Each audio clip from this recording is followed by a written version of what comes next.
UGC पर क्या stand होना चाहिए? क्या यूजीसी में का जो विरोध है वो जायज है? अधिकांशता में यूजीसी के रूल से सहमत हूं। कोई भी कानून बनता है तो उसका दुरुपयोग भी हो सकता है, जैसे कि SC ST एक्ट, उसका उपयोग भी होता है और मैं जानता हूं दुरुपयोग भी होता है उसका। समाज में इस समय एक बहुत अजीब सा माहौल है।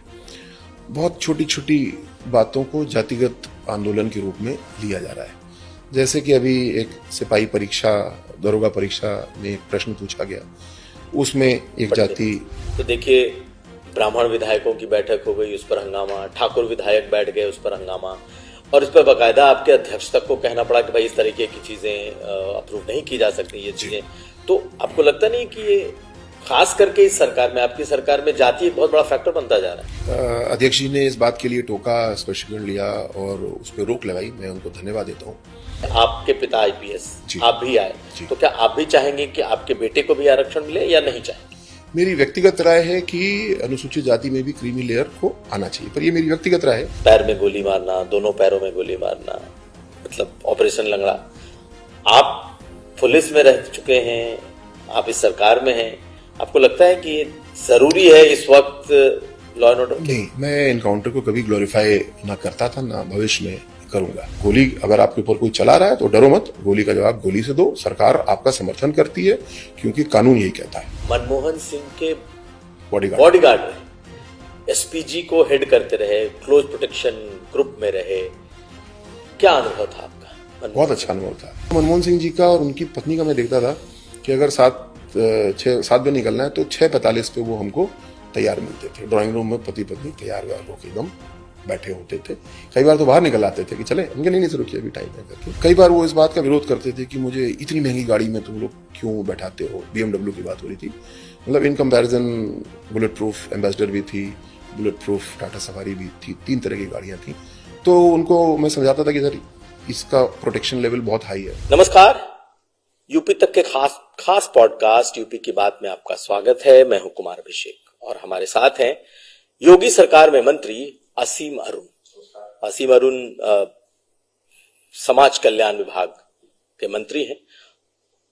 दलित समुदाय से आते हैं और सीनियर IPS अधिकारी रहते हुए इन्होंने बीच में नौकरी छोड़ी और 2022 में चुनाव जीतने के बाद मंत्री बने। सर, स्वागत है आपका।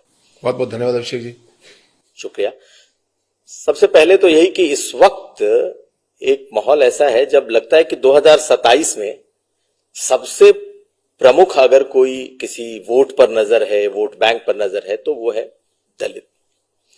और अभी राहुल गांधी आए थे लखनऊ और उन्होंने कहा कि कांशीराम जी को मिलना चाहिए भारत रत्न। अगर नेहरू जी होते तो वो मुख्यमंत्री होते और कांग्रेस ने गलतियां की। तो चूंकि आप इस सरकार में दलित चेहरे हैं, यंग भी हैं, आप कैसे देखते हैं इस? सबसे पहले अगर हम राजनीति के प्रवाह को देखें तो आज सामाजिक न्याय की राजनीति बिल्कुल एक नए मोड़ पे खड़ी है। कारण ये कि मोदी जी ने एक बहुत बड़ा निर्णय लिया कि जातिगत जनगणना होनी चाहिए। सुप्रीम कोर्ट ने भी कहा कि जो भी जातियों की परिभाषा OBC, SC, ST आदि में होती है वो राजनीतिक मांग और उठापटक पे नहीं होना चाहिए, वो आंकड़े और सबूत के आधार पर होना चाहिए। वो आंकड़े थे नहीं। अब जब जातिगत जनगणना होगी तो एक नया दौर बिल्कुल शुरू होगा और मैं मोदी जी को इसके लिए धन्यवाद देता हूँ। ये तो एक राजनीतिक प्रवाह की बात है, लेकिन यहां तक हम लोग पहुंचे कैसे? लगभग 1985-86 तक के दौर को अगर देखें तो उत्तर प्रदेश में और लगभग पूरे देश में जहां जहां भी कांग्रेस की सरकारें थी, जो पिछड़ा वर्ग था, SC था, ST था, उनकी आकांक्षाएं पूरी नहीं हो रही थी। वो मेहनत कर रहे थे, सरकारी नौकरियों में भर्ती तो हो जा रहे थे, लेकिन उनके प्रमोशन रोक दिए जा रहे थे, उनका वार्षिक रिमार्क खराब कर दिया जा रहा था कांग्रेस के दौर में। और कांग्रेस उसको प्रोत्साहित करती थी या उसको रोकती नहीं थी, जिसका परिणाम ये कि बामसेफ नाम से, DS4 नाम से स्वर्गीय कांशीराम जी ने संस्थाएं शुरू की। मूल रूप से ये सरकारी कर्मी जो आरक्षण के कारण, अपने काबिलियत के कारण आ तो गए, लेकिन उनका हिस्सा उनका अधिकार नहीं मिल रहा था। तो एक संगठन तैयार किया और उन्होंने अपनी लड़ाई लड़नी शुरू की। लड़ाई में कुछ हद तक सफल भी हुए, लेकिन फिर माननीय कांशीराम जी के समझ में आया, उन्होंने स्वयं इस बात कहा केवल सरकारी कर्मियों के संगठित होने से काम नहीं चलेगा, पूरे समाज को संगठित करना होगा। और उन्होंने बहुजन समाज पार्टी की नींव रखी। अकेला उदाहरण भारत में है जहां पे एक व्यक्ति साइकिल लेकर के घूमना शुरू करता है और अपने ही जीवन काल में एक राष्ट्रीय पार्टी तैयार कर देता है। ऐसा बड़ा काम उन्होंने किया। 1989 से लेकर के अब तक अगर हम देखें 2017 तक, तो एक दौर रहा इस चीज का। लेकिन आज 2014 में जो मोदी जी को जनता ने चुना, तो सामाजिक न्याय का एक बहुत ही सुंदर युग शुरू हुआ। हमारा नारा ही है सबका साथ और सबका विकास। तो सबको साथ लेके चल रहे हैं तभी विकास संभव है। आज जितनी भी नीतियां हैं वो इस बात में कोई भेदभाव नहीं करती किसी का मत, मजहब, संप्रदाय, जाति क्या है। जिसका जो अधिकार है उनको दिया जा रहा है, जिसकी जो आर्थिक स्थिति है उसके हिसाब से दिया जा रहा है। इस परिदृश्य के साथ में आज स्थिति क्या है? समाजवादी पार्टी को, कांग्रेस को, इंडी गठबंधन को राजनीतिक हाशिए पे जनता ने पहुंचा दिया। कारण जिस आकांक्षा की मैं बात कर रहा था, जो कांग्रेस नहीं पूरा कर रही थी, आज मोदी जी ने उन आकांक्षाओं को पूरा किया, बड़े पैमाने पे पूरा कर दिया। जो काम बचा है उसको भी पूरा करेंगे, गारंटी के साथ में पूरा करेंगे। जब ये सब होते हुए दलित, वंचित, गरीब देख रहे हैं, तो इंडी गठबंधन का हाशिए पे पहुंचना तो स्वाभाविक है।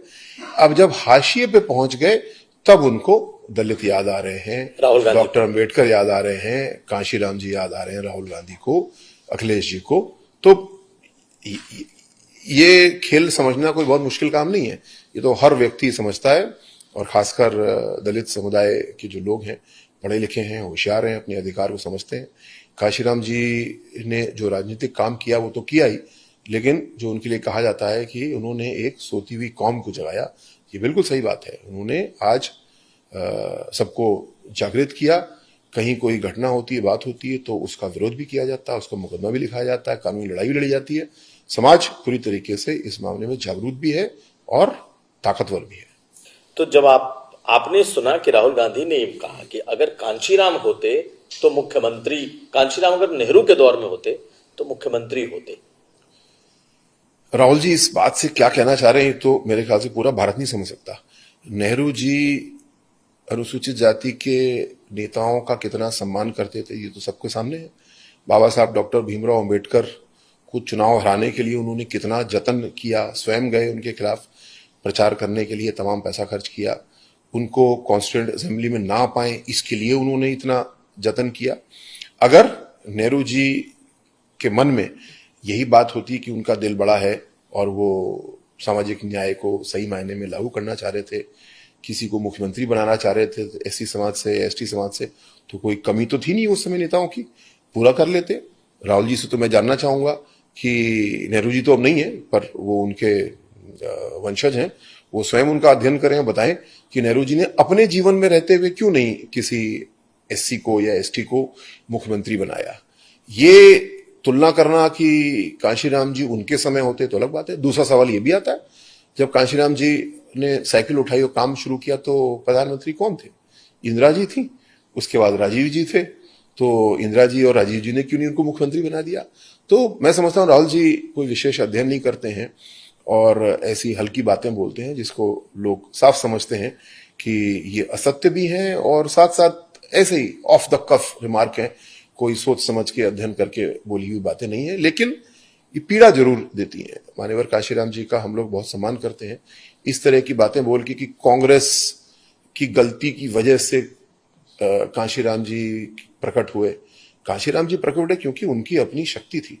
वो एक क्लास 1 नौकरी डीआरडीओ में छोड़ करके आए थे।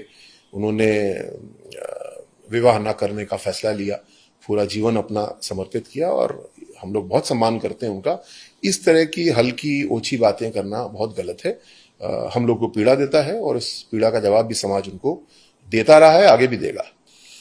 आपको पीड़ा देता है, लेकिन आप जिस पार्टी में हैं, चूंकि अब राहुल गांधी ने मांग कर ली, आपने एक ट्वीट भी किया जिसमें कि मायावती जी ने 2008 में ही डिमांड किया था कि उनको भारत रत्न मिलना चाहिए, अखिलेश जी ने डिमांड कह दिया है कि उनको मिलना चाहिए, सारे लोग मांग रहे हैं। तो क्या आपको भी लगता है कि आपकी पार्टी को कम से कम उनको भारत रत्न देना चाहिए? जिस ट्वीट की आप बात कर रहे हैं, कुछ मैं और टीम रिसर्च कर रही थी तो हमको एक वीडियो मिला, एक न्यूज मिली जिसमें कि बहन जी ने मांग रखी माननीय काशीराम जी के स्वर्गवास के थोड़े दिन बाद ही कि उनको भारत रत्न से सम्मानित किया जाना चाहिए, तो कांग्रेस के वरिष्ठ नेताओं ने पुनः बहुत अपमानजनक बात कही कि ये पुरस्कार तो राष्ट्रीय स्तर पे काम करने वाले लोगों के लिए है। मतलब कांशीराम जी का राष्ट्रीय स्तर पे योगदान कांग्रेस को नहीं दिखाता तब जब उनके कलम में ताकत थी, यूपीए की सरकार थी। दुख की बात है आज राहुल गांधी जी का बोलना कि मिलना चाहिए माननीय कांशीराम जी को भारत रत्न, ये विरोधाभास दिखाता है। रही बात मेरी, तो मैं निश्चित रूप से विश्वास करता हूं कि माननीय कांशीराम जी का बहुत बड़ा योगदान है, केवल दलित उत्थान के लिए नहीं, सामाजिक न्याय को आगे बढ़ाने के लिए, बराबरी की लड़ाई के लिए, महिलाओं के लिए, पिछड़ों के लिए, सभी के लिए, और इसके लिए उनको निश्चित रूप से सम्मानित होना चाहिए। मुझे विश्वास है कि हमारी पार्टी सही समय पे इस बारे में सही निर्णय लेगी। तो आप इस हक में हैं कि उनको मिलना चाहिए भारत रत्न? हाँ, मैं बिल्कुल इस हक में हूं कि उनको सम्मानित होना चाहिए। उनका योगदान अगर देखें, अगर मानक पे उसकी तुलना करें तो उस मानक से बहुत ऊपर है। आपकी पार्टी में कोई ऐसी चर्चा है, कोई चर्निंग है इस बात की? अब जो अंदरूनी चर्चा है उनका टीवी पे डिस्कशन करना ठीक नहीं होगा, लेकिन मुझे विश्वास है कि सही समय आने पे आपको सही निर्णय सुनाई देगा। आपके कभी, चूंकि आप 94 बैच आईपीएस आप हैं, आपने लंबा करियर 2022 तक आपने नौकरी की, आपका कभी कोई इंटरेक्शन रहा कांशीराम जी के साथ? मेरा इंटरेक्शन रहा, लेकिन मेरा इंटरेक्शन बहुत औपचारिक रहा, और क्योंकि माननीय कांशीराम जी प्रशासक के रूप में नहीं थे, बहन जी से ज्यादा इंटरेक्शन था, क्योंकि कई बार मैं जब पदों पर रहा वो मुख्यमंत्री थी, पर किंतु माननीय कांशीराम जी से औपचारिक रूप से उनका सम्मान करने का अवसर मिला। लेकिन जो उन्होंने रास्ता दिखाया वो हम सबके लिए बहुत महत्वपूर्ण है। जब मैं वर्दी पहनता था मेरे कुछ दायित्व थे, आज मैं मंत्री की कलम हाथ में लेके चलता हूं, मेरे कुछ नए दायित्व हैं, पर सिद्धांत एक ही है कि हमको जो संविधान ने ताकत दी, बाबा साहब ने जो लिखा कि समाज में सब लोग बराबर हैं और यहां कानून का राज चलना चाहिए। वर्दी जब मैं पहनता था तो भी मेरा वही काम था, मंत्री हूं तो भी वही काम है, और इसी बात को माननीय कांशीराम जी ने उठाया। यही हमारे समाज की कमी थी। उनकी आवश्यकता क्यों पड़ी, उनका आंदोलन क्यों खड़ा हुआ? क्योंकि कांग्रेस लंबे समय से दलित वोट तो ले लेती थी, लेकिन जब अधिकार देने की बात आती थी तो मुंह फेर लेती थी, लीडर विकसित करने की बात आती थी तो प्रतीकात्मकता, टोकनिज्म से एक लीडर बना दिया, केवल वो भी कोने में बैठे रहो, चुपचाप कुछ बोलना मत। इस प्रकार के लीडरों को काशीराम जी ने अपनी किताब में स्वयं कहा। उन्होंने एक किताब लिखी जिसका नाम है चमचा युग, और उसमें उन्होंने कहा कि चमचा युग, हाँ, और चमचा युग यानी कांग्रेस का युग जो है। उन्होंने, छोटी सी किताब है, जरूर पढ़ें, बड़ी अच्छी लिखी उन्होंने। उसमें उन्होंने बहुत अच्छे से इस बात को रखा कि कांग्रेस ने अपने आसपास चमचों को विकसित किया है, और अनुसूचित समाज का कोई नेता आता भी है तो उन्हीं के शब्दों में गला घोंटने का काम करती है। यानी ना तो आप अनुसूचित समाज का चेहरा बनो, ना ही आवाज बनो, केवल प्रतीकात्मकता कि 10 लोग 20 लोग बैठे तो उसमें से एक कुर्सी हमने दे दी अनुसूचित समाज को। ये कांग्रेस की नीति रही, ये उनका दुरुपयोग भी रहा हमारे समाज का, तभी समाज जागृत हुआ, समाज ने उनको प्रत्युत्तर दिया। लगभग 90 से लेकर के 2014 तक मोदी जी के आने के बाद बिल्कुल नया दौर शुरू हुआ है, जिसमें कि सब लोग सत्ता की भागीदारी पाते हैं, गौरव की अनुभूति करते हैं, जितना संतुष्ट होते हैं तो अगली बार और लोग वोट देते हैं। भाजपा का तभी वोट लगातार बढ़ता जा रहा है। अनुसूचित समाज में उत्तर प्रदेश में प्रत्येक चुनाव में वोट बढ़ता जा रहा है, आने वाले चुनाव में और आगे हम लोग बढ़ेंगे। लेकिन एक सवाल इस वक्त भी बड़ा मौजूद है, वो ये कि इस वक्त एक मुहिम सी चल रही है, वो यूजीसी का को लेकर के, यूजीसी का विरोध बीजेपी में जो सवर्ण जातियां हैं वो खुल करके कर रही हैं। आपको क्या लगता है यूजीसी पर क्या स्टैंड होना चाहिए? क्या यूजीसी में का जो विरोध है वो जायज है या फिर इसमें बदलाव होना चाहिए? क्योंकि हम लोग पॉडकास्ट में तो मैं शायद लंबी बात कर सकता हूं। बिल्कुल। यूजीसी के संबंध में जब शुरुआत में ये रूल आया तो मैंने भी इसको पढ़ा, फिर जब विरोध शुरू हुआ तो मैंने उसको दोबारा पढ़ा, फिर 2025 का जो नियम है उसके साथ में मैंने 2012 के नियम को भी पढ़ा, दोनों की तुलना भी की। तो 4-5 विषय आते हैं। अधिकांशता में यूजीसी के रूल से सहमत हूं, लेकिन कुछ विषयों पे मुझे भी लगता है कि इसमें परिवर्तन की जरूरत है। जैसे कि 2012 का और जो वर्तमान नियम है अगर देखें तो इसमें परिवर्तन की आवश्यकता क्यों पड़ी? क्योंकि पहले कानून में मूल बात यह थी कि विश्वविद्यालयों के परिसरों में भेदभाव होता है। मेरा सवाल आपसे और दर्शकों से कि क्या भेदभाव होता है? नहीं होता है। हाँ, भेदभाव होता है, और उसमें केवल जाति नहीं, धर्म के आधार पे, जेंडर, लिंग के आधार पे, वेशभूषा के आधार पे, भाषा के आधार पे, राज्य के आधार पे भेदभाव हम मानते हैं होता है। बहुत व्यापक नहीं होता है, लेकिन होता है, और उसको दूर करने के लिए ये रूल्स बनाए गए। जो पुराने रूल थे उसमें कोई ऐसा दंडात्मक प्रावधान नहीं था, जिसकी वजह से एक सांकेतिक प्रावधान था। सुप्रीम कोर्ट ने भी ये कहा कि इसको थोड़ा मजबूत रूल को बनना चाहिए। दूसरी बात आती है कि भेदभाव का शिकार कौन हो सकता है। छोटा सा रूल है, 4.25 पन्ने का, कोई भी पढ़ ले इसको, और मैं चाहूंगा जरूर जो विरोध कर रहा है, जो समर्थन कर रहा है, 4.25 पन्ने का रूल है हिंदी अंग्रेजी में, जिस भाषा में आप कंफर्टेबल हो जरूर पढ़ लीजिए, पूरी बात स्पष्ट हो जाएगी। कौन हो सकता है पीड़ित व्यक्ति? कोई भी व्यक्ति पीड़ित हो सकता है, ये एक्ट के एक रूल के उद्देश्य में ही लिखा हुआ है। फिर एक परिभाषा का सेक्शन आता है, उसमें लिखा हुआ है कोई भी व्यक्ति पीड़ित हो सकता है, इंक्लूडिंग महिला, एससी, एसटी, और पिछले रूल के मुताबिक एक शब्द जोड़ दिया गया, ओबीसी। यहां तक मुझे लगता है कोई एतराज वाली बात नहीं हो सकती है, पीड़ित कौन है। दूसरी बात अब आती है कि जब पीड़ित व्यक्ति ने शिकायत की तो क्या कार्रवाई हो। उसमें एक जांच का प्रावधान दिया गया है, वो भी ठीक है, और जांच के अनुसार दंड क्या होना चाहिए, क्योंकि ये एक कॉलेज है तो वो कोई किसी को जेल तो भेजेगा नहीं, तो जो कॉलेज की शक्तियां हो सकती हैं वो भी परिभाषित की गई कि वो कार्रवाई करें। यहां तक मुझे लगता है ठीक बात है। बात को और अगर दोहराऊं तो जाति पे छोड़ देते हैं, बट महिला की बात करते हैं। आपकी बेटी है या मेरी बेटी है या किसी की बहन है, वो कॉलेज में गई और उसके साथ लड़की होने के कारण भेदभाव किया जा रहा है, तो क्या हम कहेंगे कि चलो छोड़ो हटाओ, या हम कहेंगे नहीं, एक कानून होना चाहिए जिससे कि मेरी बेटी को समान अधिकार मिले। जैसे लिंग है वैसे ही धर्म भी है, जाति भी है, तो किसी प्रकार का भेदभाव नहीं होना चाहिए। यहां तक मैं सहमत हूं। जिस बात से मैं सहमत नहीं हूं और जो मुझे लगता है परिवर्तन होना चाहिए, पहले मैंने नहीं कहा क्योंकि प्रकरण केंद्र सरकार का है, पर मेरी व्यक्तिगत राय इसमें यह है कि कोई भी कानून बनता है तो उसका दुरुपयोग भी हो सकता है। जैसे कि SC ST एक्ट, उसका उपयोग भी होता है और मैं जानता हूं दुरुपयोग भी होता है उसका। महिलाओं की रक्षा के लिए दहेज का कानून बनाया गया, उपयोग भी होता है, दुरुपयोग भी होता है। लेकिन किसी एक्ट में, किसी कानून में ऐसा लिखा नहीं होता कि इसके दुरुपयोग के लिए ये सजा होगी।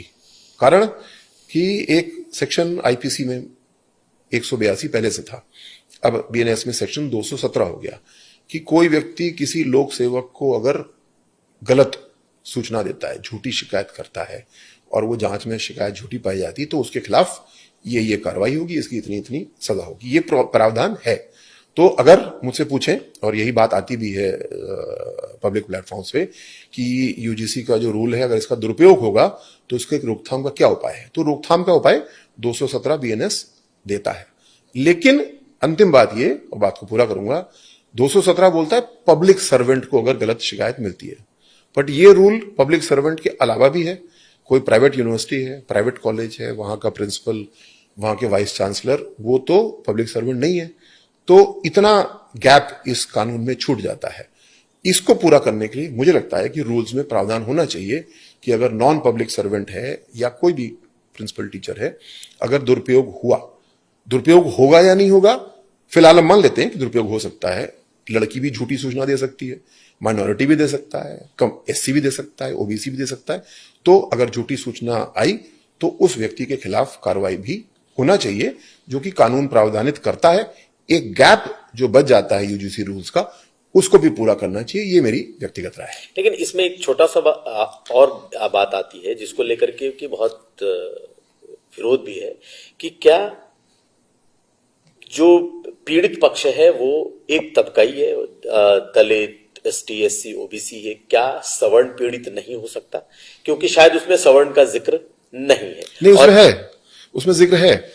पुनः जो उद्देश्य है कानून का, रूल का, उसमें लिखा हुआ है कि anyone can be a victim, तो एनीवन हो गया। दूसरा परिभाषा में 2B या 2C में परिभाषा में दे रखा है कि अग्रीव्ड पर्सन कौन होगा। उसमें लिखा है पुनः anyone can be A aggrieved person, कोई भी हो सकता है, जिसमें कि महिला जो कि भेदभाव लिंग, जाति और धर्म आदि आदि के आधार पे हो सकता है, और उसमें ईडब्ल्यूएस की बात भी लिखी है।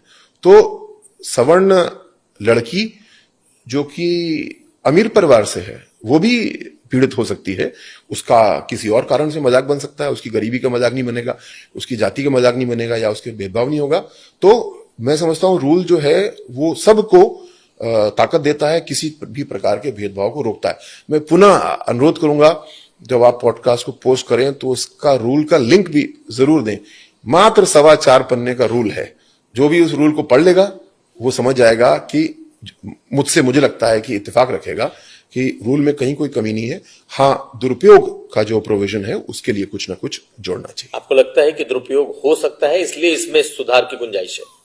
मेरा पुलिस का अनुभव बोलता है कि कोई भी कानून आता है तो उसका दुरुपयोग होता है। महिला संबंधी कानून का भी हुआ, रेप के सेक्शन को हम लोग ने बहुत मजबूत किया तो झूठी रेप की शिकायतें भी आ जाती हैं। ये विवेचना बता रही है, SC/ST एक्ट बनाया प्राय सही होता है, कभी कभी उसमें भी झूठी शिकायतें आ जाती हैं।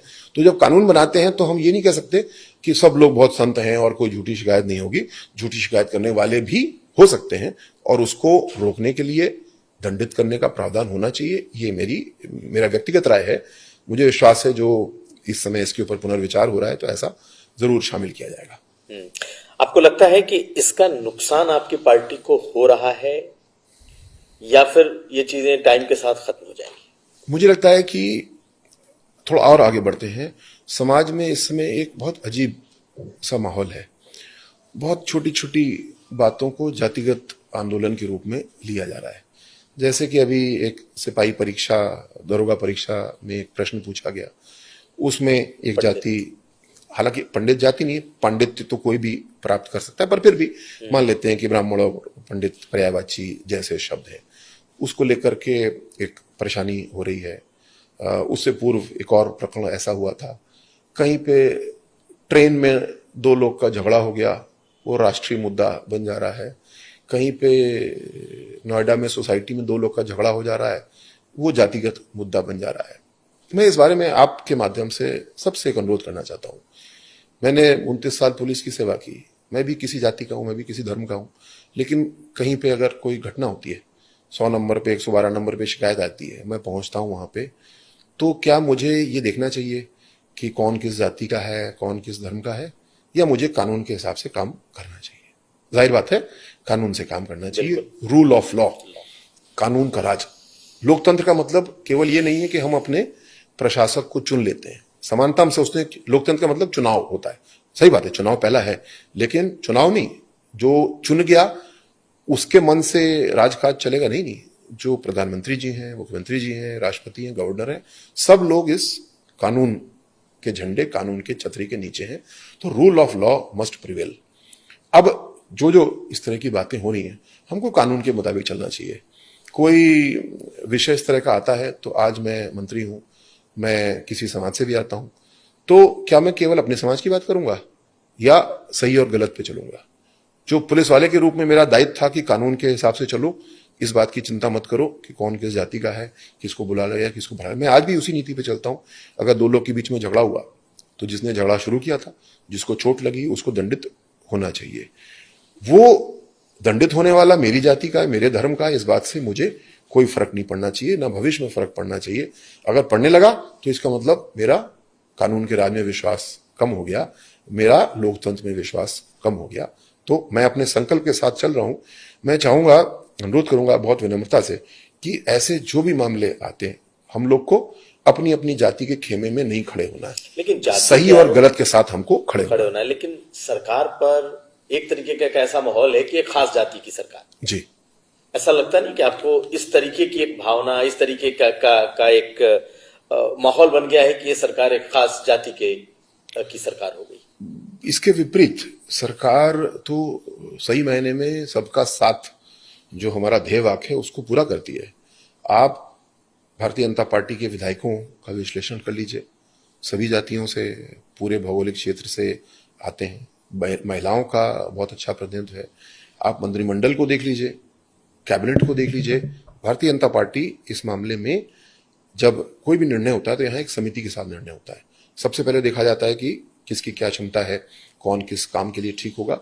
उसके बाद हमेशा देखा जाता है कि सामाजिक समीकरण भी, और अब कुछ सालों से जेंडर इक्वालिटी भी, महिलाओं का भी उचित प्रतिनिधित्व है कि नहीं, इसका ध्यान रखा जाता है।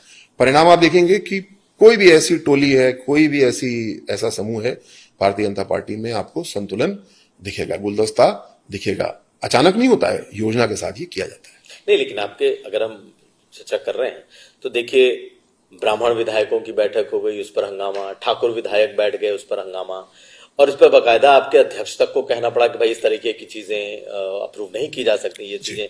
तो आपको लगता नहीं कि ये खास करके इस सरकार में, आपकी सरकार में, जाति एक बहुत बड़ा फैक्टर बनता जा रहा है? अध्यक्ष जी ने इस बात के लिए टोका, स्पष्टीकरण लिया और उस पर रोक लगाई, मैं उनको धन्यवाद देता हूं। मुझे लगता है एक अलग तरह की बैठक होनी चाहिए। हम लोग को बैठक करना चाहिए जिसमें सर्व समाज के लोग हों, सर्व धर्म के लोग हों, और हम लोग चर्चा करें कि समाज में कितना भेदभाव बचा है। अगर पूरा खत्म हो गया तो बहुत बधाई हो, अगर बचा हुआ है तो उसके ऊपर हम लोग मिलकर के चर्चा करें कि कैसे इस भेदभाव को हम लोग दूर करने वाले हैं। राजनीति का मतलब भीड़ के पीछे चलना नहीं है। लीडरशिप का मतलब भीड़ को या जनता को संगठित करना और सही दिशा में लेकर के जाना है। भारतीय जनता पार्टी का वरिष्ठ नेतृत्व तो हमको हमेशा इस बात के लिए प्रोत्साहित करता है। इस समय प्रशिक्षण चल रहा है भाजपा के पूरे कैडर का, इसीलिए इन्हीं बातों के लिए, कानून का राज के लिए, विकास के लिए, समाज को सही दिशा में कैसे लेके जाना है। त्रुटियां हो सकती हैं, हम लोग से भी त्रुटियां पूर्व में हुई हैं, लेकिन जैसा मैं कह रहा हूं, मैं इस बात को दोहराऊंगा कि आज बड़े महत्वपूर्ण सामाजिक न्याय के मुहाने पे हम लोग खड़े हैं। जैसा सुप्रीम कोर्ट ने कहा, कोई भी जातियों की परिभाषा SC, ST, OBC आदि केवल सबूतों के आधार पर होनी चाहिए, और वो सबूत आएंगे जातिगत जनगणना से, जो कि लगभग 1 साल, 1.25 साल बाद हमारे सामने होगी। अब एक नया रास्ता खुलेगा। क्या हम लड़ेंगे उस समय? क्या पथराव होगा? क्या रेल की पटरियां उखाड़ रहे होंगे? या हम सबूतों के आधार पर अपने काम को कर रहे होंगे? मुझे लगता है कि ये परिपक्वता हमारे अंदर है। केवल भाजपा नहीं, सभी राजनीतिज्ञों को भी ये परिपक्वता विकसित करनी होगी कि अपने अधिकार के लिए हिंसा करना, मोर्चा निकालना यही पर्याप्त नहीं है, अपने या ये सही नहीं है। हमको अपने बात को तर्क के साथ, सबूत के साथ रखना होगा। अपने अधिकार की मांग जरूर रखनी होगी, लेकिन कोई कानून के राज से बाहर हम बात करें, कोई जातिवादी बात करें, ये गलत होगा। मैं स्वीकारता हूं कि हमारे समाज में ये कमी बची है। जो बाबा साहब ने हम लोग को व्यवस्था दी, उससे हम सामाजिक न्याय की यात्रा में बहुत आगे आए हैं। आज अस्पृश्यता लगभग ना के बराबर है। महिलाओं की समानता बहुत आगे बढ़ी है, अभी आगे जाना है। लेकिन ग्लास कितना भरा है, कितना खाली है, दोनों देखना है। जितना भरा है, अभिषेक जी आपको बधाई, जितना खाली है आप बताइए, हम उसको पूरा करते हैं। चलिए, इससे जुड़ा एक और सवाल ले लेते हैं। जब ये जातिगत जनगणना की बात आई तो चूंकि ज्यादातर पॉलिटिकल पार्टियों ने जातिगत जनगणना की मांग की और कहा कि भाई आबादी के हिसाब से आरक्षण होना चाहिए। आपको लगता है कि जातीय जनगणना जब होगी तो ये आरक्षण का दायरा आबादी के हिसाब से होना चाहिए? होगा ही।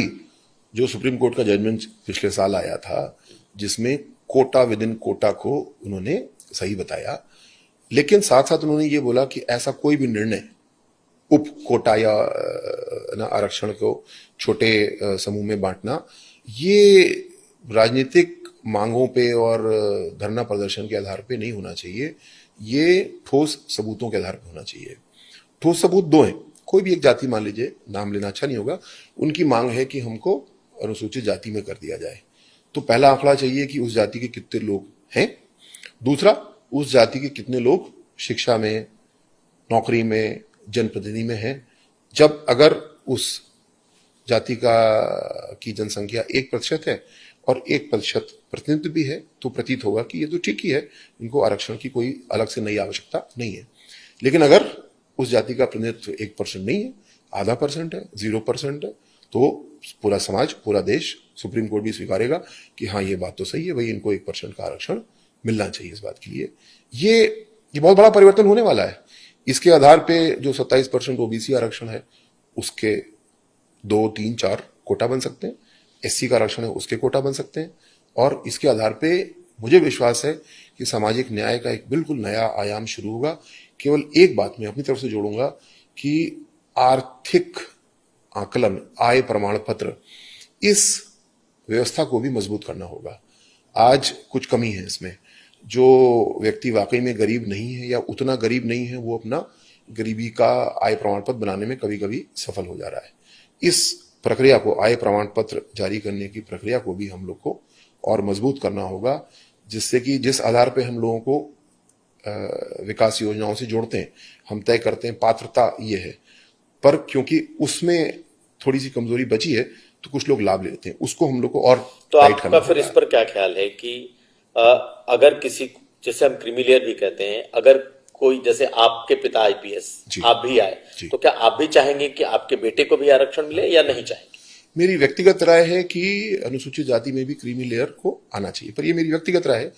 इसको लेकर के और भी कई आर्गुमेंट, सुप्रीम कोर्ट में भी आर्गुमेंट प्रस्तुत किए गए। आर्गुमेंट ये प्रस्तुत किए गए कि एक ही पीढ़ी में परिवर्तन नहीं होता है, और स्लिप बैक का एक शब्द इस्तेमाल किया गया कि वापस भी पिछड़ेपन में परिवार जा सकते हैं। ये विचारणीय बिंदु है। और भी महत्वपूर्ण विषय रखे गए। एक विषय ये भी रखा गया कि कोई परिवार है, मान लीजिए उसको समूह ग की नौकरी मिली, समूह ग की नौकरी तो मिली, पर अब अगली पीढ़ी जो है, क्या वो क्लास 1 नौकरी के लिए एलिजिबल होगा कि नहीं होगा। तो विषय थोड़ा कॉम्प्लिकेटेड है, मैं अपनी व्यक्तिगत राय आपको बता रहा हूं, लेकिन मुझे, जैसे मैंने कहा, अगले अब 4-5 साल इन विषयों पे गहन चर्चा होगी और सामाजिक न्याय का एक बिल्कुल नया युग शुरू होगा। जो परिवर्तन हुआ, मेरे पिताजी अत्यंत गरीब परिवार से आए, रोज 14 किलोमीटर पैदल चल के जाते थे, नहर में तैर करके जाते थे, पढ़ाई करते थे। वो अभाव और कठिनाइयां मुझको नहीं देखनी पड़ी। आने वाले समय में मेरे ही गांव के जो साथी अभी नहीं आगे बढ़ पाए, मेरे गांव से मेरे पिताजी ही क्लास 1 सर्विस में आए और कोई नहीं आया, तो बाकी लोग क्या पीछे छूट जाएंगे? जो नई व्यवस्था आएगी कोटा विद कोटा की, क्रीमी लेयर की, उससे हम सब का दायित्व है, मेरा भी दायित्व है कि जो मेरा भाई बहन पीछे छूटा, उनको हाथ पकड़ के हम लोग आगे बढ़ाएं और विकास की यात्रा तेज हो। जो समाज में विषमताएं बची हुई हैं, उनको भी हम लोग दूर करें। अब थोड़ा आते हैं, आखिर ये एक आईपीएस से, एक पुलिस कमिश्नर से, एक भाजपा नेता की जो आपकी यात्रा है, ये कैसे शुरू हो गई अचानक? हालांकि इस पर पहले भी चर्चा हुई है, लेकिन 2022 में आप पुलिस कमिश्नर थे कानपुर के जी। अचानक आप वीआरएस लेते हैं, चुनाव लड़ जाते हैं, जीत जाते हैं, मंत्री बन जाते हैं, और अब तो चर्चा ये भी चल रही है कि आप डिप्टी सीएम बन सकते हैं। मेरा विश्वास हमेशा ये कि जो कलम मेरे हाथ में ईश्वर ने थमाई है, उसका सदुपयोग अच्छे से होना चाहिए। अगली कलम कौन सी होगी कि नहीं होगी, ये चिंता करना मेरा काम नहीं है। सुनते तो होंगे अपने बारे में? सुनते हैं, लेकिन उसको एक कान से सुन के दूसरे से निकालना। मैं पुलिस में भी था, अभिषेक जी, आप याद करेंगे, कोई मान लीजिए आईजी ट्रैफिक का पद है, आईजी टेलीकॉम का पद है, ये कोई महत्वपूर्ण पद नहीं माने जाते पुलिस में। लेकिन जब मुझे वो काम दिया गया तो मैंने डायल 100 के ऊपर जो मेरा अनुभव था उस पर काम किया। देश के सबसे उन्नत कंट्रोल रूम्स तैयार किया। 10-90 तो 10-90 नवनीत ने तैयार किया था, जो मॉडर्न कंट्रोल रूम उन्होंने बनाए थे 4। उसके आधार पे फिर यूपी 100 के ऊपर विचार शुरू हुआ, फिर वहां भी मुझे योगदान करने का मौका मिला। तो इस बात की कतई चिंता नहीं करनी मुझको कि मेरा अगला दायित्व होगा भी कि नहीं होगा, महत्वपूर्ण होगा कि कम महत्वपूर्ण होगा। जो दायित्व होगा वो पूरी ईमानदारी के साथ में पूरा करना है। इस विचार के साथ में मैं काम करता हूं, इसी से संतुष्टि भी मिलती है और इसी से कोई टेंशन भी नहीं रहता है। लेकिन अचानक से 2022 में आपके पास क्या ऑफर है? हाँ, सॉरी, ये सवाल पहला छूट गया था। भारतीय जनता पार्टी और राष्ट्रीय स्वयंसेवक संघ मूल रूप से व्यक्ति निर्माण की संस्था है, राष्ट्र निर्माण की संस्था है। और मैं अकेला नहीं हूं, आप आसपास अपने इतने लोग देखेंगे जिनको भारतीय जनता पार्टी या संघ स्वयं प्रोत्साहित करता है कि क्यों ना आप अपने जीवन को नई राह में लगाइए, संगठन के लिए काम करिए, देश के लिए काम करिए। तो इसी प्रकार का एक सुझाव पहले मुझे हल्का सा, अंग्रेजी में उसको फीलर बोलेंगे, वो आया, तो मुझे लगा कोई मजाक की बात है, क्योंकि अंत में बड़ा ठोस पुलिस वाला था और अपने पुलिस के ऑर्बिट के बाहर में सोचता भी नहीं था। लेकिन जब सुझाव आया तो पहले मुझे लगा मजाक है, मैंने उसको टाल दिया। फिर 2-4 दिन बाद थोड़ा गंभीरता से आया तो मुझे लगा रही तो वाकई गंभीर बात कर रहे हैं। फिर मैंने विचार किया, फिर मैंने क्षमा मांग ली, लेकिन उसके बाद में फिर मुझे बुलाया गया, समझाया गया, तो मेरे मन में जो भी शंकाएं थी वो सारी शंकाएं दूर हुई। और मुझे भी लगा कि भारतीय जनता पार्टी जैसी पार्टी जो केंद्र में है, प्रदेश में है, आपको प्रोत्साहित कर रही है नए तरीके से सेवा करने के लिए। हाँ, मन में चिंता क्या होगी किसी भी पॉलिटिक्स में आने में कि रिस्की होता है, रिस्क तो था, चुनाव लड़ो तो हार भी सकते हो, जीत भी सकते हो, तो मैंने भी स्वीकार किया। क्योंकि 9 साल की नौकरी बची थी शायद आपकी। हाँ, जब चुनाव लड़ते हैं तो 10 कैंडिडेट खड़े होते हैं, एक ही जीतता है, 9 तो फिर घर बैठते हैं। ऐसा कभी नहीं सुना शायद कि किसी ने सुसाइड कर लिया हो चुनाव हारने के कारण। तो पॉलिटिशियन लोग बड़े मजबूत होते हैं, तो हमने भी वो मजबूती स्वीकार की। अब हाँ, सवाल ये था कि चुनाव पहला है, हारेंगे जीतेंगे, तो भी हमने स्वीकार किया कि जीत हार भी हो सकती है और हार जीत भी हो सकती है। तो जीत पार्टी की हुई, हम भी जीत गए, अच्छी बात है। आगे चल के हार भी हो सकती है, आगे चल के हो सकता है पार्टी हमको टिकट ना दे, तो जिसको टिकट देगी हम उसको चुनाव लड़ाएंगे। पुनः जो कलम हाथ में होगी वो संगठन की हो, चाहे एमएलए के रूप में हो, चाहे मंत्री के रूप में, जो हो उस काम को पूरी ईमानदारी के साथ में अपनी काबिलियत को और परिष्कृत करते हुए करना है। नहीं, लेकिन आपने चर्चा की फीलर्स आए, हाँ। तो ये फीलर्स संघ की तरफ से पहले आए या बीजेपी की तरफ से आए, कहा जाता है बीजेपी की तरफ से जी, बीजेपी भारतीय जनता पार्टी की तरफ से जी। तो ये क्या था, ये क्या आपको केंद्रीय नेतृत्व चाहता था कि आप आए, क्योंकि या फिर बीजेपी के संगठन के जो बड़े लोग थे वो चाहते थे, या मुख्यमंत्री ने आपको कहा क्या भाई? जो चर्चा थी, मुख्यमंत्री जी ने मुझे बुलाया और मैं उनका आभारी भी हूँ। मैं तो क्षमा मांगते हुए मना करने के लिए गया था।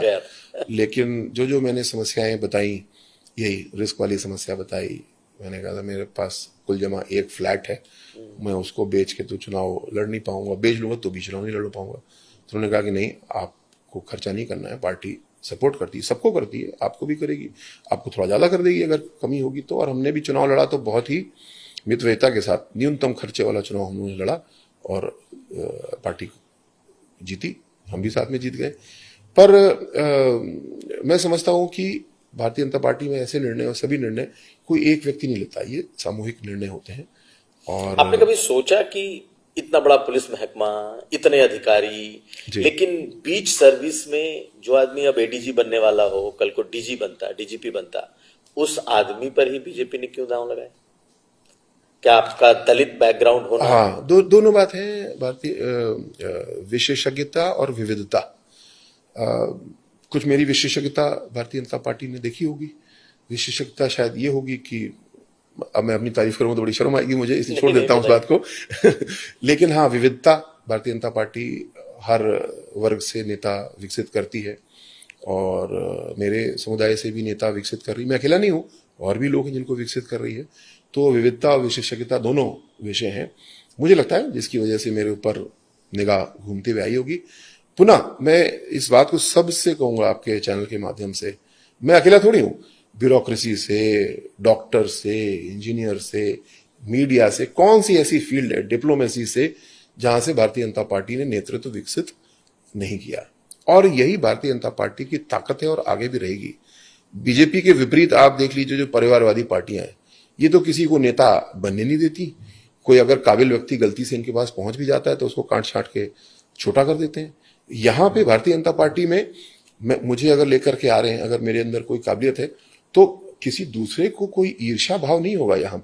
यहाँ पे मुझे नेता के रूप में सींचा जा रहा है। मैं नया हूं, मैं सीख रहा हूं, लेकिन प्रशासक के रूप में मेरा लंबा अनुभव है, तो उस लंबे अनुभव का पार्टी योगदान भी ले रही है। साथ साथ राजनीतिक के रूप में मुझे क्या करना चाहिए, कैसे करना चाहिए, मुझे गाइड भी किया जाता है। मुझे साथ में लेकर के भी हमारे वरिष्ठ नेतृत्व कई बार मौका देते हैं, मैं उनको देख करके सीखता हूं कि अच्छा काम का तरीका ये होता है। नहीं, लेकिन जब आप कहा जाता है कि तो क्या आप वैचारिक रूप से बीजेपी से पहले से वैचारिक रूप से उसके साथ थे, या अचानक से आपको लगा कि नहीं अब मुझे बीजेपी के साथ जाना? क्योंकि जब आप आईपीएस थे, जब आप कमिश्नर थे, तो क्या आपके विचार मिलते थे बीजेपी से? दो विचारों को रखूंगा इसमें। पहला, मैं बिल्कुल एपॉलिटिकल व्यक्ति था, यानी अगर घर में ड्राइंग रूम में बैठक में कोई राजनीतिक चर्चा भी हो रही है, तो मेरी पत्नी है, बच्चे हैं, राजनीतिक चर्चा कर रहे हैं, तो मैं, और कोई गेस्ट आए हुए हैं, तो मैं उस राजनीतिक चर्चा में कोई योगदान नहीं करता, क्योंकि मेरी इलेक्टोरल पॉलिटिक्स या इस तरह की बात में ज्यादा रुचि भी नहीं थी, और खासकर एक सरकारी कर्मी के रूप में मुझे नहीं बोलना चाहिए। हालांकि माइक पे तो नहीं बोलना चाहिए किसी पुलिस अफसर को कि मैं इस पार्टी को फेवर करता हूं, बट अपने घर में भी मैं नहीं बोलता था, क्योंकि मेरी जिज्ञासा ज्यादा उस क्षेत्र में नहीं थी। लेकिन दूसरी बात कि राष्ट्रभक्ति मेरे पिताजी ने मुझे सिखाई कूट कूट के, क्योंकि वर्दी पहनता था। जो पुलिस में भी जो युद्ध की क्षमताएं होती हैं उससे बढ़ करके मैंने कमांडो कोर्स किया, कमांडो यूनिट्स रेस की, तो मैं अपने आप को पुलिस से थोड़ा सैनिक वाली पुलिस की तरफ मानता था। तो राष्ट्रभक्ति की और राष्ट्र के प्रति चेतना निश्चित रूप से थी, बचपन से थी। जिस दिन भारतीय जनता पार्टी की ओर से फीलर आया, सुझाव आया, तो जो राष्ट्रभक्ति वाली चेतना थी उसने जरूर मुझे ताकत दी, प्रोत्साहित किया कि ये पार्टी है जो राष्ट्र को आगे बढ़ाने के लिए काम करती है, भ्रष्टाचार को समाप्त करने के लिए काम कर रही है। प्रधानमंत्री जी बोलते ना खाऊंगा ना खाने दूंगा, मैंने भी एक पुलिस अधिकारी के रूप में भ्रष्टाचार को रोकने के लिए हर संभव काम किया, कभी डरे नहीं, कभी किसी से दबे नहीं। मैं आगरा में था तो बहुत ही उत्साह मुझे एक बार आया, उसमें अन्ना आंदोलन चल रहा था, तो हमने पूरे पुलिस वालों की बैठक की, 500-600 पुलिस वाले इकट्ठे हो गए, सब ने मिलकर तय किया कि हम लोग न पैसा लेंगे न देंगे, और फिर एक बड़ी शपथ ली, और फिर कई महीने तक, जब तक मैं वहां नियुक्त रहा, काम किया। और अन्ना आंदोलन का इफेक्ट था पुलिस वालों 100%, हाँ, वो तो हमने बिल्कुल, हमने साफ, मुझे तो उस समय लगा कि एक इतना बड़ा आंदोलन है और इसके बावजूद अगर हम, मेरे कलम में पुनः एसएसपी आगरा के रूप में मेरे कलम में काफी ताकत थी, इतनी ताकत थी आगरा की, लखनऊ की नहीं थी, आगरा की ताकत थी, तो जो मेरे कलम में ताकत है मैं उसका सदुपयोग करूंगा। डरने की जरूरत नहीं है, क्योंकि भ्रष्टाचार को रोकना तो कोई गलत काम तो है नहीं, तो सही काम है।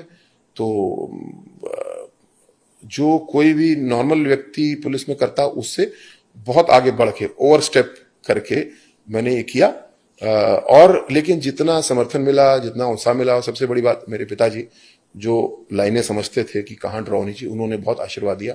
उन्होंने कहा तुमने अच्छा किया, उन्होंने ये भी कहा मुझे पता है। अन्ना के आंदोलन से प्रभावित थे? 100% बिल्कुल।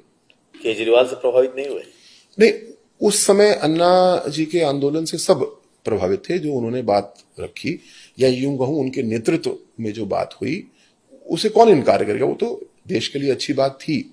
लेकिन क्षोभ की, दुख की बात यह है कि जो अन्ना जी ने आंदोलन किया था 2012 के आसपास, उसका जो परिणाम हो सकता था वो उनके साथ जुड़े हुए समूह के लोगों ने उसको पूरा घालमेल कर दिया।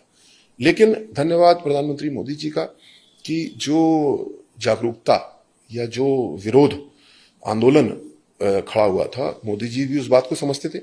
मोदी जी पहले से करप्शन के खिलाफ कठोर कार्रवाई गुजरात में कर रहे थे।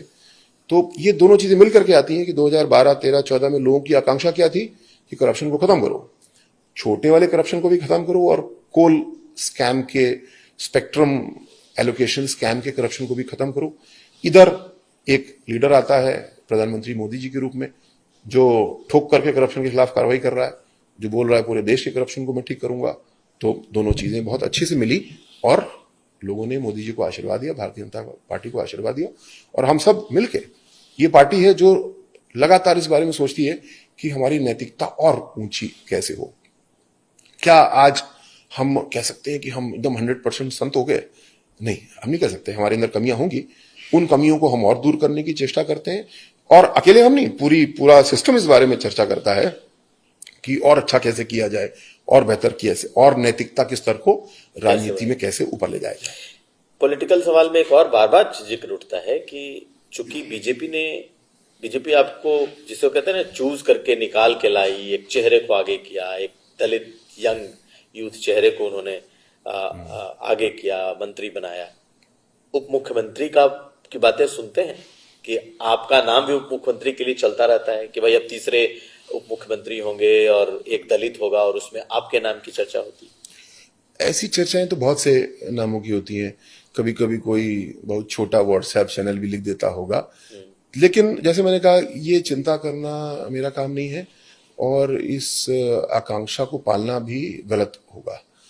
हाँ, भारतीय जनता पार्टी आप लगातार देखें दायित्व देती है तो इस बात पे नहीं देती है कि कौन हाई प्रोफाइल है, कौन ज्यादा शोर मचा रहा है। भारतीय जनता पार्टी तो कर्मठ कार्यकर्ता को आगे बढ़ाती है, जो सबसे चुप खड़ा होता है सबसे पीछे लाइन में, लेकिन जिसने सबसे अच्छा काम किया होता है उसको पार्टी दायित्व देती है।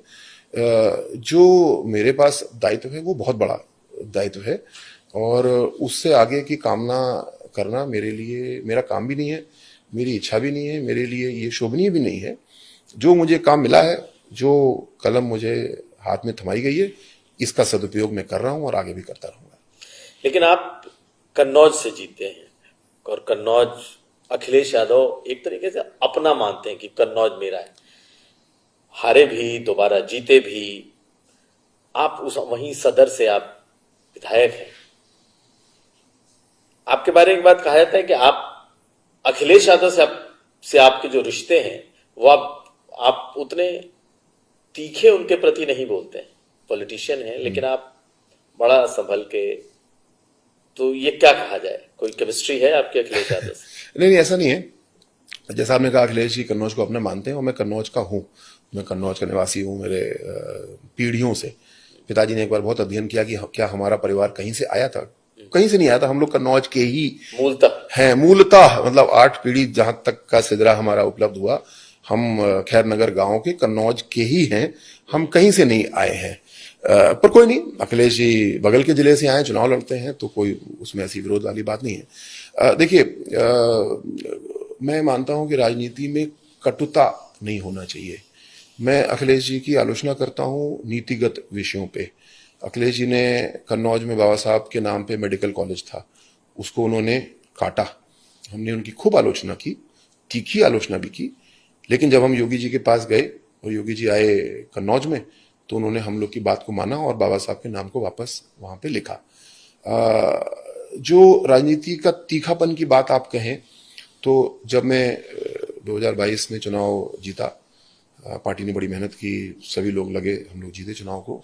1991 के बाद भारतीय जनता पार्टी इस सीट पे जीत रही थी, तो बड़ी खुशी की बात हम सबके लिए थी।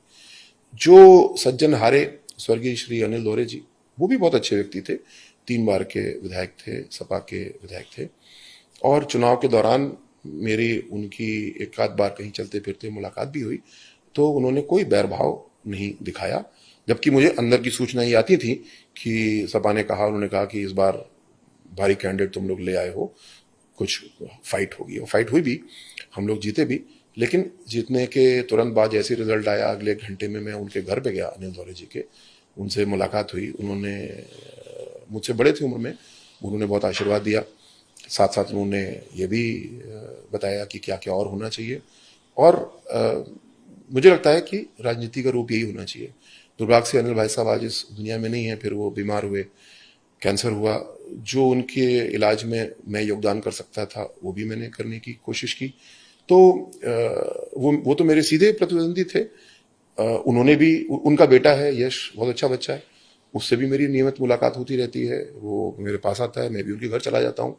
तो राजनीति का मतलब ये है कि हम जो बाबा साहब ने संविधान दिया उसमें विश्वास रखते हैं, तभी हम चुनाव लड़ रहे हैं। हम गोली नहीं चलाने वाले एक दूसरे पर, हम गाली भी नहीं देने वाले, लेकिन हाँ, नीतियों पे हम एक दूसरे का विरोध करते हैं, और अगर कभी कोई अच्छी नीति आती है तो हम उसका समर्थन भी कर सकते हैं। आप बहुत लंबे समय तक, या यूं कहें खास वक्त तक, आप मनमोहन सिंह के बॉडीगार्ड रहे, एसपीजी को हेड करते रहे, क्लोज प्रोटेक्शन ग्रुप में रहे। क्या अनुभव था आपका? बहुत अच्छा अनुभव था, मेरे जीवन का बड़ा अच्छा अनुभव था, और मैं अपने आप को 2 रूप में देखता हूं, एक एसपीजी से पहले और एक एसपीजी के बाद। मुझे बहुत कुछ एसपीजी में सीखने को मिला। मैं अपने आप को परफेक्शनिस्ट मानता हूं, मतलब मेरा विश्वास है कि जो काम करो परिपूर्ण तरीके से, मुकम्मल तरीके से करो। और आज जब हम विकसित देश की यात्रा में हैं, तो विकसित देश और कम विकसित देश का यही अंतर है। विकसित देश के सिस्टम, विकसित देश के लोग काम को परफेक्शन के साथ करते हैं। एसपीजी जैसी संस्था, जिसके सामने चुनौती ये है कि देश के प्रधानमंत्री को खतरों से सुरक्षित रखना है, और वो खतरे कौन से होंगे? वो दुनिया के सबसे बड़े खतरे हो सकते हैं। वो ह्यूमन बॉम्ब भी हो सकता है, ड्रोन भी हो सकता है, स्नाइपर भी हो सकता है, कोई स्याही भी फेंक सकता है, कोई चप्पल भी फेंक सकता है। मतलब खतरे का जो स्पेक्ट्रम है वो बहुत बड़ा है।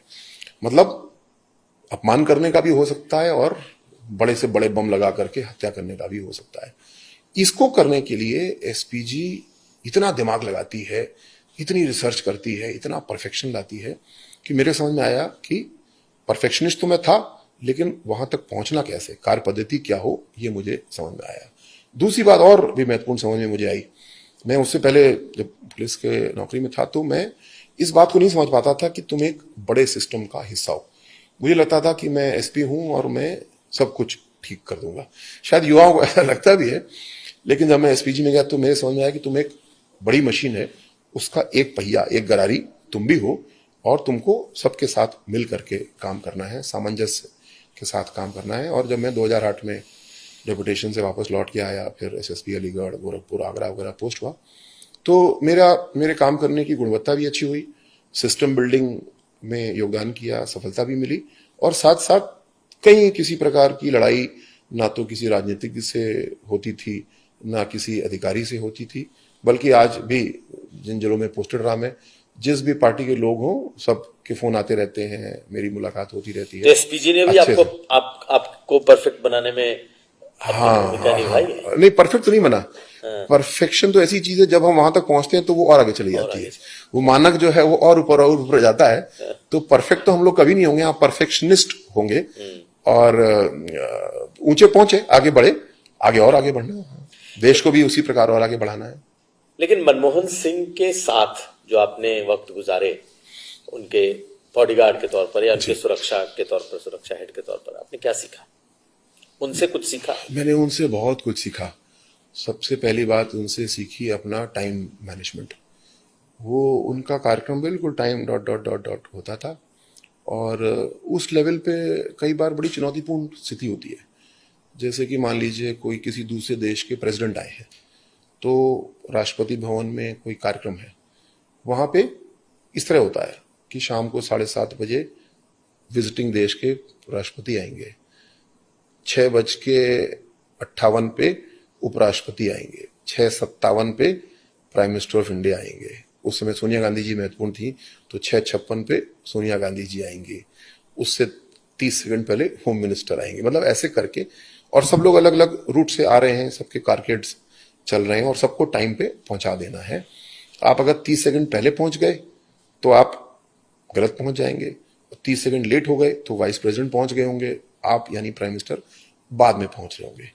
सुनने में बड़ी छोटी सी बात लगेगी, लेकिन वहां पे क्लॉकवर्क परफेक्शन के साथ इस काम को किया जाता है। दिल्ली पुलिस का बड़ा महत्वपूर्ण रोल इसमें होता है, एसपीजी तो है ही, और साथ में और भी संस्थाएं हैं, सब मिलकर इस काम को बड़े अच्छे से कर लेते हैं परफेक्शनिज्म के साथ में। लेकिन उनकी अपनी एक बात मैं देखता था कि इसमें जब हमको 7:58 पे पहुंचने का टाइम या 6:58 का टाइम मिला है, तो मुझे पता है कि मुझे 6:55 और 30 सेकंड पे निकलना है, वरना मैं आगे पीछे हो जाऊंगा। आप स्वयं सोचिए, कभी आपको किसी शादी में जाना होता है, तो अगर 7 बजे निकलना है तो क्या डॉट 7 बजे निकल जाते हैं? कई बार 7:15 बज जाता है ना, कई बार चलते चलते फोन आ जाता है। डॉक्टर मनमोहन सिंह जी का और उनकी पत्नी का मैं देखता था कि अगर 7 बजे निकलना है तो 6:45 पे वो हमको तैयार मिलते थे। ड्राइंग रूम में पति पत्नी तैयार होकर एकदम बैठे होते थे। कई बार तो बाहर निकल आते थे कि चले, हमके नहीं शुरू किया, अभी टाइम है करके। जो कि कई प्रोटेक्टिव नहीं भी करते हैं ऐसा, उनकी प्रोटेक्शन परेशान रहते हैं उनके टाइम मैनेजमेंट को लेकर के। तो ये एक उदाहरण दे रहा हूं, लेकिन उनका पूरा दिन का समय ऐसे निश्चित होता था। उनका यहां तक कि ये भी समय निश्चित था, रोज उनका रात का 1 घंटे का, इस बीच वो पढ़ेंगे। वो एज प्राइम मिनिस्टर बुक्स पढ़ते थे, पूरी कर लेते थे, बहुत सारी रिसर्च स्टडीज पढ़ा करते थे, और रात का उनका समय था। पुनः मैं उतना तो नहीं कर पाता, पर मैं हफ्ते में कम से कम 3 दिन रात को 1 घंटा अलग रखता हूं कि मैं जरूर पढ़ूं। अगर पढ़ना छोड़ दिया तो फिर आगे बढ़ना छोड़ दिया। तो मैं लंबी लिस्ट बता सकता हूं उनके अच्छे व्यक्तित्व की। एक कहानी शायद उनकी मारुति से भी जुड़ी है, क्या उसको लेकर के बहुत ऑब्सेशन था क्या उनका, या उनको? नहीं नहीं, बहुत छोटी सी बात थी। जब उनका स्वर्गवास हुआ तो एक मित्र ने कुछ पूछा तो मैंने जवाब दिया, तो वो ज्यादा वायरल हो गया था। उनकी एक ही कार थी अपनी पर्सनल, मारुति 800 उनकी थी, और जब वो प्राइम मिनिस्टर बने तो वो कार भी प्राइम मिनिस्टर हाउस में आ गई। लेकिन क्योंकि वो प्राइम मिनिस्टर हो गए थे तो एसपीजी उनको बुलेट प्रूफ कार के अलावा तो कहीं चलने नहीं देती, तो वो बुलेट प्रूफ कार्स और कारकेट वगैरह इसी सब में चला करते थे। लेकिन जो उनकी मारुति थी वो उन्हीं बीएमडब्ल्यू और टाटा सवारी के पीछे वो कारकेड में चलती थी? नहीं, कारकेड में चलती थी वो केवल 3 RCR जो 3 रेस कोर्स रोड उस समय प्रधानमंत्री आवास का नाम था, वहां पे वो केवल खड़ी रहती थी। तो एसपीजी की जिम्मेदारी थी कि उसको भी चाबी लगा के एक बार घुमा दो, चला दो, ताकि वो चालू हालत में रहे। तो मतलब उनको दिखती वो रोज थी। तो कई बार वो इस बात का विरोध करते थे कि मुझे इतनी महंगी गाड़ी में तुम लोग क्यों बैठाते हो। बीएमडब्ल्यू की बात हो रही थी। मतलब in comparison bullet proof ambassador भी थी, बुलेट प्रूफ टाटा सफारी भी थी, 3 तरह की गाड़ियां थी। तो उनको मैं समझाता था कि सर इसका प्रोटेक्शन लेवल बहुत हाई है, मतलब ये केवल प्राइस की बात नहीं है, हम आपको इसलिए नहीं घुमा रहे इसमें क्योंकि ये बीएमडब्ल्यू है, क्योंकि एज कंपेयर टू एम्बेसडर इसके बुलेट प्रूफ प्रोटेक्शन, अन्य प्रोटेक्शन फीचर्स बहुत हाई हैं। तो मान जाते थे वो, लेकिन अपनी गाड़ी की ओर निगाह जरूर रखते थे। और कभी कभी ये भी बोलते थे कि तुम लोग मुझे बैठाते तो हो, पर मेरी गाड़ी वो है, जो कि मतलब रियलिस्टिकली देखें तो सही बात है। ये बीएमडब्ल्यू उनकी संपत्ति थोड़ी है, ये तो भारत सरकार की संपत्ति, उनकी संपत्ति वो है। लेकिन जो मूल भाव होता था कि मैं व्यक्ति के रूप में ये नहीं हूं, मैं व्यक्ति के रूप में वही हूँ। वो हूं जो मारुति का ड्राइवर है। अच्छा, अब ये बताइए, आपने अपना इतने लंबे आईपीएस के करियर में, पुलिस नौकरी करियर, अमिताभ कह रहे हैं जल्दी छोड़ दिया, फिर कह रहे हैं आप लंबा। नहीं तो आपने 29 साल भी बहुत होता है। 29 साल बहुत होते बहुत होता है। 9 साल बचे थे तो 29 साल कभी इनकाउंटर किया? इनकाउंटर हुए, कुछ इनकाउंटर्स हुए। इनकाउंटर किया नहीं बोलूंगा, क्योंकि कभी भी घर से या थाने से ये सोच के नहीं निकले कि आज किसी का खून करना है। पूरी तैयारी की, और साथ साथ पुनः एसपीजी से भी जब मैंने ट्रेनिंग की और सीखा, तो ऐसे ऑपरेशंस कंडक्ट करने की काबिलियत विकसित की जिसमें ना गोली चले, ना हमारी तरफ से ना उसकी तरफ से। इतना होशियारी के साथ में ऑपरेशंस को कंडक्ट करो, जिनको नॉन लीथल ऑपरेशंस हम लोग बोलते हैं। एक ऑपरेशन बहुत चर्चित हुआ जिसके लिए प्रेसिडेंट गारंटी मेडल भी मुझको मिला, यहीं लखनऊ में। आईएसआईएस का एक आतंकवादी था सैफुल्ला। पुनः जो हमारे ऑपरेशनल प्रिंसिपल्स हैं, हमने बहुत कोशिश की कि हम उसको जीवित पकड़ लें, लेकिन 12-13 घंटे एनकाउंटर चला। आपकी टीम भी सब मौके पे थी, लाइव ट्रांसमिशन वाला एनकाउंटर था। फाइनली परिस्थितियों को देखते हुए हमें रूम एंट्री ऑपरेशन करना पड़ा जब कोई और विकल्प नहीं बचा। वो भी बहुत मोटिवेटेड किस्म का आतंकी था। 700 एम्युनिशन राउंड्स लेके बैठा हुआ था, 6 पिस्टल उसके पास थी, तो और साथ साथ बहुत मोटिवेटेड था। तो फाइनली एक शूट आउट हुआ फेस टू फेस, जिसमें वो मारा गया। हम आज भी सोचते हैं कि अगर हम उसको जिंदा पकड़ते तो हमारी ऑपरेशन सक्सेस ज्यादा होती, लेकिन बहरहाल उसका पूरा गैंग ही फिर हम लोगों ने पकड़ लिया, तो कोई बात गोपनीय बची नहीं, सब कुछ हमारे टेबल पे आया। उसके बाद में उनमें से कुछ गैंग के सदस्यों को फांसी की सजा भी हुई, कुछ एक को लाइफ इम्प्रिजनमेंट भी हुआ। मेरी शायद अंतिम गवाही कोर्ट में उसी केस में थी, मिनिस्टर के रूप में मैं गया था गवाही देने के लिए, और फिर उसमें फांसी की सजा भी हुई। उसमें मंत्री रहते आपने गवाही दी एक एनकाउंटर के केस में जिसमें वो एक जिहादी था जो मारा गया जी। लेकिन अब आपकी सरकार भी ऐसी है जिसको एनकाउंटर को ग्लोरीफाई करती है कि भाई पैर में गोली मारना, दोनों पैरों में गोली मारना, मतलब ऑपरेशन लंगड़ा। आप पुलिस में रह चुके हैं, आप इस सरकार में हैं, आपको लगता है कि जरूरी है इस वक्त लॉ एंड ऑर्डर? नहीं, मैं एनकाउंटर को कभी ग्लोरीफाई ना करता था, ना भविष्य में करूंगा। लेकिन एक बात जरूर कहूंगा कि अगर किसी व्यक्ति, पुलिस वाला हो चाहे नॉन पुलिस वाला हो, उसके ऊपर कोई हमला होता है तो राइट ऑफ प्राइवेट डिफेंस, प्रतिरक्षा का अधिकार कानून ने हमको दिया है। अगर आपके पास में लाइसेंसी रिवॉल्वर है, कोई आपके ऊपर गोली चला रहा है और आपने उसके ऊपर गोली चलाई और वो मर गया, तो आप पूरी तरीके से अपने कानूनी अधिकार का प्रयोग कर रहे होंगे। तो पुलिस के पास कोई स्पेशल पावर्स नहीं है। राइट ऑफ प्राइवेट डिफेंस, व्यक्तिगत प्रतिरक्षा के अधिकार में ही पुलिस जवाब देती है। आपके सवाल का सीधा जवाब, मैं एनकाउंटर्स का कोई समर्थक इस तरीके से नहीं हूं, लेकिन ये समर्थक जरूर हूं कि योगी जी ने आज उत्तर प्रदेश पुलिस को इतना समर्थन दिया, इतनी ताकत दी कि तुम्हारे ऊपर कोई गोली चलाए, तुम डरना मत, तुम गोली का जवाब गोली से देना। ये इलीगल बात नहीं है, ये प्योरली लीगल बात है। हाँ, पुलिस हमेशा ट्रेनिंग करती है, बुलेट प्रूफ जैकेट्स खरीदती है, हेलमेट्स खरीदती है, नाइट विजन डिवाइसेस लेती है, जिससे कि जो अक्यूज्ड है, जो उसको हम पकड़ने जा रहे हैं, उसको मारना ना पड़े, उसको पीटना भी ना पड़े, उसके ऊपर कोई खास बल प्रयोग जितना हथकड़ी लगाने भर का होता है उतना करना पड़े। और अगर स्टेटिस्टिकली भी आप देखें तो एक साल में शायद 10-20 हजार अरेस्ट पुलिस करती है, उसमें से कुछ एक शायद आधा % होगा जिसमें से अपराधी गोली चलाते हैं या कोई और बल प्रयोग करते हैं। वो वो वाले अपराधी होते हैं जो आदतन पुलिस के ऊपर पहले भी गोली चला चुके होते हैं, या उस तरह के निर्भीक अपराधी होते हैं, और पुलिस उसका जवाब उस हिसाब से देती है। कभी गोली पैर में लगती है, कभी सिर में लगती है। तो मैं अपने पुलिसकर्मी साथियों को बोलूंगा, गोली अगर आपके ऊपर कोई चला रहा है तो डरो मत, गोली का जवाब गोली से दो। सरकार आपका समर्थन करती है क्योंकि कानून यही कहता है।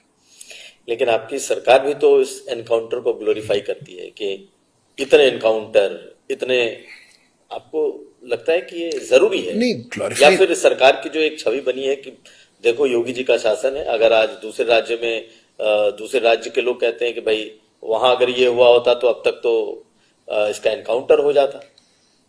देखिए, पुनः मैं एनकाउंटर्स को बिल्कुल ग्लोरीफाई नहीं करूंगा, न किया न भविष्य में करूंगा। तब जबकि मेरे हाथ से भी एनकाउंटर्स हुए, मेरे शब्द क्या है, मेरे हाथ से एनकाउंटर हुए, मैं एनकाउंटर करने गया नहीं था, मैं तो गया था अरेस्ट करने के लिए। उसने पर मेरी गोली चलाई, मैंने भी उस पर गोली चलाई। मेरी गोली ज्यादा तेज चलती है, मेरी ज्यादा अच्छी ट्रेनिंग है, वो मारा गया। तो ये राइट ऑफ प्राइवेट डिफेंस के अधिकार के तहत है। सरकार इस बात को कभी, मतलब या यूं कहूं, फेक एनकाउंटर्स को ग्लोरीफाई नहीं करती है। सरकार बहादुर पुलिसकर्मियों को ग्लोरीफाई करती है, उनको सम्मान देती है, मेडल देती है, अवार्ड करती है, अच्छी पोस्टिंग देती है, समर्थन करती है। और परिणाम यही है। सपा के समय क्या होता था, पकड़ यानी अपहरण का उद्योग क्यों चलता था? क्योंकि अपहरणकर्ताओं के मन में ये भय नहीं था कि पकड़े गए उसी समय या बाद में तो पुलिस आपके ऊपर कोई कठोर कार्रवाई करेगी, आप बच निकलोगे, कोई ना कोई नेता आ जाएगा, खड़े हो जाओगे, बच जाओगे। अरेस्ट भी कर लिया तो फिर लड़के हैं, गलती हो जाती है, बेल हो जाएगी, पुलिस एफआईआर लगा देगी। योगी जी ने सबको खत्म किया। हमारी बात आज की कहां शुरू हुई थी? कानून का राज, rule of law. Yogi ji का राज नहीं है, कानून का राज है। योगी जी कानून के राज में विश्वास रखते हैं। कितनी ही बार आपने देखा कि भारतीय जनता पार्टी, किसी व्यक्ति ने गलती की, अपराध किया, तो इस बात से कोई फर्क नहीं पड़ा कि वो भाजपा का कार्यकर्ता है। रूल ऑफ लॉ, कानून सबके लिए बराबर है, कानून सबके लिए बराबर तरीके से काम करेगा। आपने मुलायम सिंह का दौर देखा, उस दौरान भी आप पुलिस अधिकारी के तौर पे काम करते रहे। मायावती का भी आपने दौर देखा, योगी जी का भी दौर देखा, जब आप 5 साल उनके शासन में भी आप बतौर पुलिस अधिकारी रहे। आप अगर नंबर देंगे, योगी जी, नेचुरल आप बीजेपी में आप मंत्री भी हैं, मायावती, मुलायम सिंह यादव, अखिलेश यादव, चारों, कैसे इसको देखते हैं? नंबर देना ठीक नहीं है, बट मैं कैटेगराइज कर लेता हूं। जो योगी जी ने काम किया है वो सबसे ऊपर है। मैं नहीं कह रहा, पूरा प्रदेश कह रहा है, ये बात प्रमाणित है। कहा जाता है बहन जी का भी शासन बहुत, अभी आ रहा हूं, उसी कह रहा हूं। जो योगी जी ने किया, इसका रास्ता 91 से कल्याण सिंह जी हमको दिखा चुके थे, जब भारतीय जनता पार्टी की पहली सरकार आई थी। कम समय रही थी, इसलिए उतना डीप इंपैक्ट हम लोग नहीं देख पाए। लेकिन उस समय, मतलब जो युवा साथी उनको नहीं पता, पर हमको आपको पता है कि उत्तर प्रदेश ने पहली बार कानून का राज क्या होता है कल्याण सिंह जी के नेतृत्व में देखा। आदरणीय योगी जी ने उसी पॉलिसी को आगे बढ़ाया, पुलिस को ताकत दी, पुलिस को ट्रेन किया, पुलिस की जवाबदेही भी निश्चित की। जब योगी जी मुख्यमंत्री बने तो उन्होंने बड़ी संख्या में पुलिसकर्मियों को बर्खास्त किया। जो बेईमान थे, भ्रष्ट थे, भूमाफिया हो गए थे, उनको बर्खास्त किया उन्होंने, और जो ईमानदार थे उनको समर्थन दिया। मैं योगी जी के बाद में बहन जी को रखूंगा। बहन जी ने भी कानून के राज में विश्वास रखा, कानून के राज के हिसाब से। लेकिन भ्रष्टाचार के मामले में उनकी सरकार में जो हुआ वो हम सबके सामने है। एनआरएचएम घोटाला, सीएमओज का मर्डर होना, सब कुछ बहुत ही गलत था। जनता ने उनको उसका परिणाम भी दिया।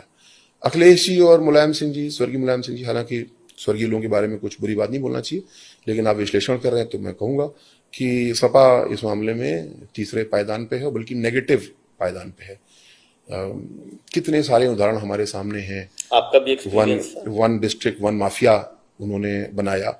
हर जिले में पहले गुंडे चुनाव लड़ते थे, फिर गुंडे ही चुनाव लड़ने लगे, और गुंडों ने अच्छे लोगों को बिल्कुल ही बाहर कर दिया। ये परिणाम समाजवादी पार्टी का था, उनकी सरकारों में था। उनकी सरकारों में जो हालत होती थी प्रशासनिक अधिकारियों की, पुलिस अधिकारियों की, हम सब जानते हैं। इसके ढेर उदाहरण है, अखबार भरे पड़े हैं। तो इस प्रकार 3 पायदान पे मैं रखूंगा।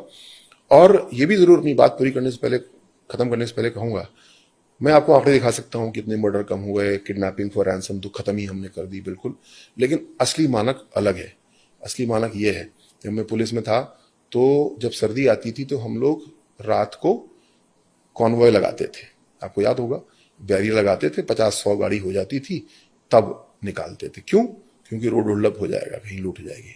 आज भरा कोहरा हो, कुछ हो, कहीं आपने उत्तर प्रदेश में कॉन्वॉय लगते हुए देखा? जरूरत ही नहीं, क्योंकि अपराध को हमने हल कर दिया। जब सर्दी आती थी या सर्दी के अलावा भी हम लोग रात को पब्लिक को इकट्ठा करते थे। इतनी पुलिस तो नहीं थी कि गांव गांव में पहरा लगे, तो हम लोग ग्राम सुरक्षा समितियां बनवाते थे। जागते रहो, सीटी बजाओ, गांव के लोगों के ही 30-30, 40-40 लोगों की रोड ड्यूटी लगती थी। अब आपने सुना कि कभी ग्राम सुरक्षा समिति जाकर के पहरा दे रही हो? नहीं। क्यों? क्योंकि चाहे गांव का छोटा अपराध चोरी हो, चाहे किडनैपिंग फॉर रैंसम हो, किसी प्रकार का अपराध हो, सबको हम लोग ने ठीक किया है। जो थोड़ा बहुत बचा हुआ है, घरेलू हिंसा की समस्या बची है अभी, उसको भी हम लोग ठीक कर रहे हैं। महिलाओं के प्रति और जो अपराध बचे हैं थोड़े से, उसको भी ठीक कर रहे हैं। और हम लोग पहले देश में नंबर 1 पहुंच चुके हैं, अब विश्व में नंबर 1 पहुंचेंगे, कानून व्यवस्था की दृष्टि से भी और विकास की दृष्टि से भी। चलिए, बहुत शुक्रिया सर, बात करने के लिए यूपी तक से और इस खास पॉडकास्ट में हमारे शिरकत करने के लिए। बहुत बहुत धन्यवाद शेख जी। तो हमारे साथ थे असीम अरुण, और आज के खास पॉडकास्ट में इतना ही। अगली मुलाकात किसी नई शख्सियत के साथ, तब तक हमें दीजिए इजाजत। देखते रहिए यूपी तक।